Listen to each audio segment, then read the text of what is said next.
Voilà, en ce dimanche de la fête de la Sainte Trinité, nous continuons de méditer sur le mystère de l'Esprit Saint, le mystère de Dieu, Père, Fils et Saint-Esprit, qui vient toujours à nous. Et nous entendons cet enseignement, le dernier, suivant l'évangile de Saint Matthieu, de Jésus, à ses disciples au moment de les quitter visiblement. Nous entendons cette parole de Jésus que je vous relis. « Tout pouvoir m'a été donné au ciel et sur la terre. Allez de toutes les nations, faites des disciples, baptisez-les au nom du Père et du Fils et du Saint-Esprit. » Le pouvoir dont il s'agit, le pouvoir de Jésus, celui qu'il a manifesté tout au long de son existence terrestre et qui continue désormais auprès de nous, c'est un pouvoir d'annoncer la bonne nouvelle du salut. C'est un pouvoir de diffuser à travers la parole et les actes l'annonce de ce que Dieu fait pour nous, de ce qu'il a fait depuis la création et de ce qu'il fera jusqu'à la fin des temps pour les hommes, les femmes que nous sommes. Mais ce pouvoir que Jésus a, ce n'est pas un pouvoir de domination et encore moins un pouvoir qu'il garderait pour lui-même. Il le distribue tout de suite. Pouvoir d'annoncer l'Évangile et d'en faire profiter ceux qui l'accueillent, cet Évangile. Il le distribue tout de suite à ses disciples. Allez, faites des disciples de toutes les nations, dans toutes les nations, annoncez l'Évangile pour que se lèvent des disciples et baptisez-les au nom du Père et du Fils et du Saint-Esprit. La formule est devenue, bien sûr, la formule du baptême. Je te baptise au nom du Père et du Fils et du Saint-Esprit. Bien sûr, c'est une formule qui s'est développée dans la vie de l'Église. Mais nous comprenons, ayant vécu tout le temps depuis le temps de Noël jusqu'à aujourd'hui, nous comprenons ce que signifie ce « aller ». Utilisez le pouvoir que je vous donne pour annoncer l'Évangile et faites des disciples que vous baptisez, de sorte que eux aussi, à leur tour, profitent de ce pouvoir de Jésus pour annoncer la bonne nouvelle, de sorte que eux aussi, par leur façon de vivre, par leur façon de parler, ils soient capables de faire profiter le monde le plus large possible de cette bonne nouvelle du salut annoncé à tous les hommes. Ce salut, il se résume dans ces mots que nous comprenons.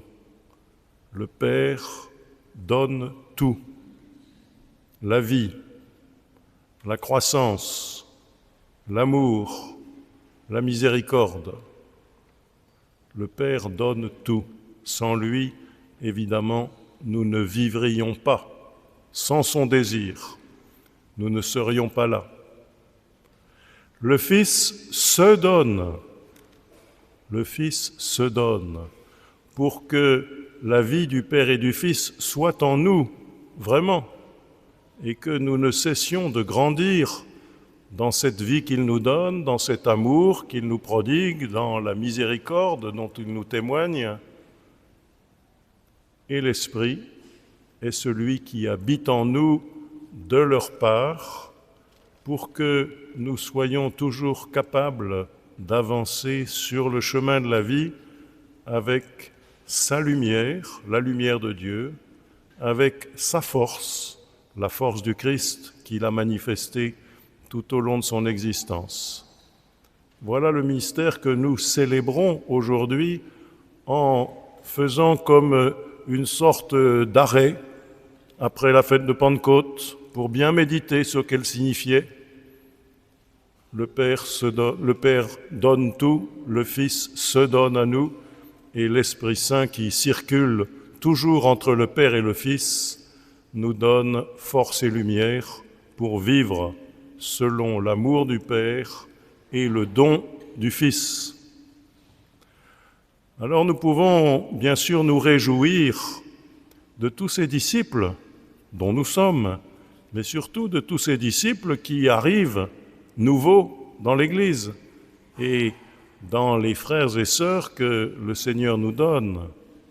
Nous pouvons nous réjouir des centaines d'adultes qui ont été confirmés la semaine dernière en la fête de la Pentecôte, plusieurs centaines dans le diocèse de Paris et des milliers en France et des dizaines de milliers dans le monde certainement.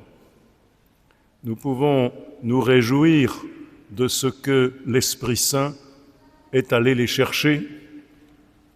Nous sommes, nous, des acteurs de l'évangélisation, mais surtout des témoins de ce que Dieu fait. Il a été chercher du monde pour les confirmer avec la force et la lumière de l'Esprit Saint. Nous pouvons nous réjouir des dizaines de milliers de jeunes qui se sont réunis la semaine dernière à Jambeville, les collégiens de 4e et 3e, au moment du FRAT, cette belle réunion qui existe depuis plus de 100 ans dans l'Île-de-France, dans le diocèse de Paris, puis dans l'Île-de-France. Nous réjouir de ce que ces jeunes, pendant ces 3 jours, ce week-end de Pentecôte à Jambeville, ont pu à la fois vivre en petites équipes et en grands groupes des moments extrêmement fraternels et heureux et joyeux, et pu aussi découvrir des temps de silence où ils ont approfondi le don que Dieu leur a fait de la vie, de l'amour, de la joie. Qu'ils aient pu aussi prendre le temps de célébrer avec les autres dans des grands moments de célébration et de prière commune. Qu'ils aient pu entendre des témoignages de vie chrétienne qui leur ont été délivrés par quelques personnes qui avaient été heureusement choisies pour cela. Et je sais qu'ils en ont été très heureux. Et j'ai pu voir, en célébrant avec eux dimanche dernier, comment ils avaient été touchés par l'Esprit Saint qui est capable, d'une part, de nous faire rentrer dans notre intérieur, dans notre intimité, dans la prière, dans le silence, mais aussi exploser de joie et se tourner vers les autres. L'œuvre de l'Esprit Saint, c'est une œuvre très intérieure. Il nous permet de nous tourner vers le cœur de nous-mêmes, où nous trouvons le Seigneur, mais il nous permet aussi de nous tourner vers Dieu et vers les autres pour un témoignage, pour une vie ensemble, pour une joie d'être frères et sœurs. Nous pouvons nous réjouir de quelques-uns qui ont été baptisés au cours de ce rassemblement de la semaine dernière et qui ont vécu très profondément, je l'atteste, toute la préparation et la célébration du baptême samedi soir. Il y a tant et tant d'exemples qui nous sont ainsi donnés. Je ne me souviens pas sans émotion de ce monsieur qui, il y a quelques années, m'a écrit pour me dire « Il y a 20 ans, ça fait donc très longtemps maintenant, j'ai renoncé à mon baptême et je l'ai écrit pour que, à côté de mon acte de baptême, on écrive à renoncer à son baptême. Et ayant cherché pendant 20 ans, dans les philosophies, dans les autres religions, je reviens vers l'Église parce que, écrivait-il, il n'y a que le Christ. Le Christ avec son Père et l'Esprit Saint, bien sûr. Il n'y a que le Christ pour vraiment éclairer la route. C'est lui que nous recevons comme l'hôte à la fois le plus intérieur et le plus capable de nous ouvrir à l'amour du Père et des frères. Alors je pense aussi à Sainte Bernadette Sainte Bernadette de Lourdes qui disait « Faire son signe de croix, c'est déjà une belle prière ».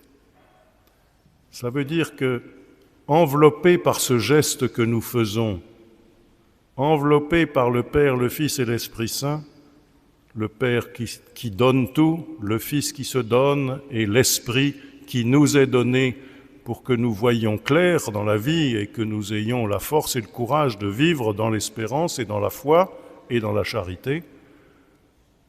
Tout cela est contenu dans ce signe que nous faisons souvent sur nous-mêmes. Le Père, le Fils et l'Esprit Saint nous enveloppent de leur amour et ainsi nous pouvons grandir. Alors ensemble, maintenant, refaisons ce signe sur nous-mêmes, au nom du Père et du Fils et du Saint-Esprit.